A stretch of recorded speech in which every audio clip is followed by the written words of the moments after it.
Glad to see the show a little bit more buffed up than when we began.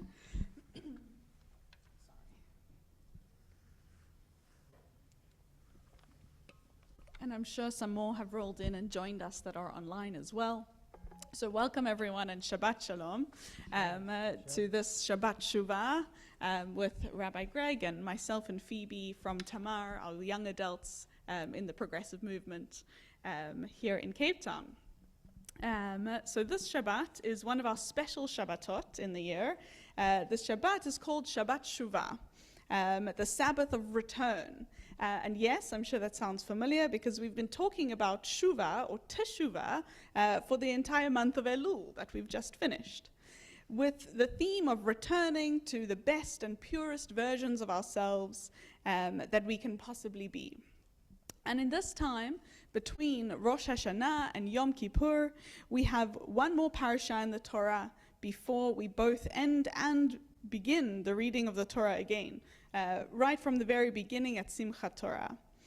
In case you're confused, yes, we do have Sukkot in between, though Sukkot doesn't have its parasha. On Sukkot, we actually read from Exodus.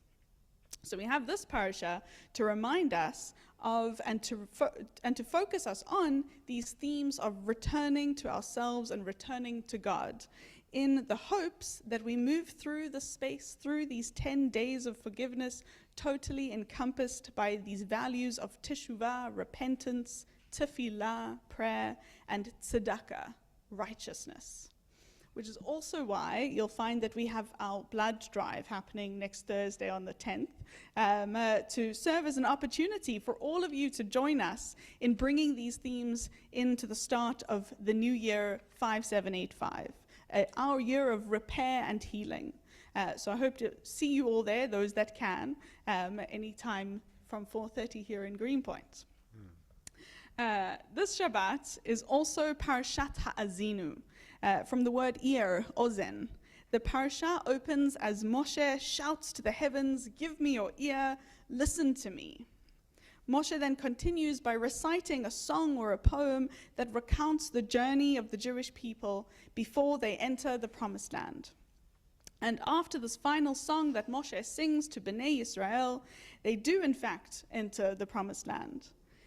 I think this is also such a great analogy for where we are now.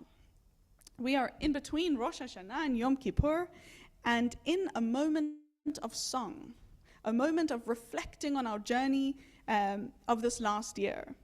And I'm imagining, when I'm kind of researching and reading for this Torah portion, I was really imagining this montage playing of 5784, this montage all the way throughout these 10 days of repentance and reflection of the last year and the journey that we've been on. Similar to how Moshe sings the recounting of the journey of the Jewish people and sings them this montage of their journey. And we too hope that at the end of these 10 days, we do also move into some kind of promised land. For the last 2 days, my Instagram has been filled with stories of wishes and blessings for the new year. May this year bring peace. May we all be blessed and loved and bring happiness, etc., etc. And just before the start of Rosh Hashanah, I asked Rabbi Greg for some words of wisdom as we enter the new year. And Rabbi Greg said to me, in other words, dream big, shout it from the rooftops, go make it happen. If it's world peace or ending world hunger, wish for it now. Now is the time. I hope I quoted you all right. And I think this is exactly the message that I get from Moshe's introduction in this week's parasha. Moshe stands at the top of the hill and calls out to the heaven above and demands that he be heard and his words be accepted. And he says, "Give ear, O heavens, let me speak. Let the earth hear the words I utter. May my discourse come down as the rain, my speech distill as the dew, like showers on young growth, like droplets on the grass." Very poetic. And I totally agree with both Moshe Rabbeinu and Rabbi Greg. If there is ever a time to be bold about what you want for yourself, for your loved ones, and for the world, that time is now. I think the challenge that we have before us is really to dream and to make that dream heard. To be bold about what your promised land looks like and demand the ears of all those in your life, even the stranger. And of course, as Moshe does, to sing loud, as Moshe does for Bnei Israel. Something that I always loved about Moshe's character is that we're taught from the very beginning that Moshe has a stutter and actually needs Aaron and Miriam's support to lead and to deliver his speeches. And there are a couple of grand moments in the Torah where Moshe delivers a very important message to Bnei Israel. And how does he communicate so effectively to them? And here, in this example as well, without the help of his siblings, Moshe finds his voice in song once again. And so if you find that you're struggling to speak out the words of your promised land in these moments, I encourage you to sing them.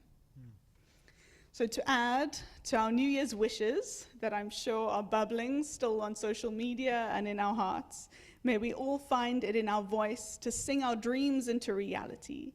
And to echo Rabbi Greg's words, may we all be blessed that this new 5785 brings with it our promised land of 2024, whatever that looks like for each and every one of you. Shabbat Shalom. Shabbat Shalom. Good Shabbos.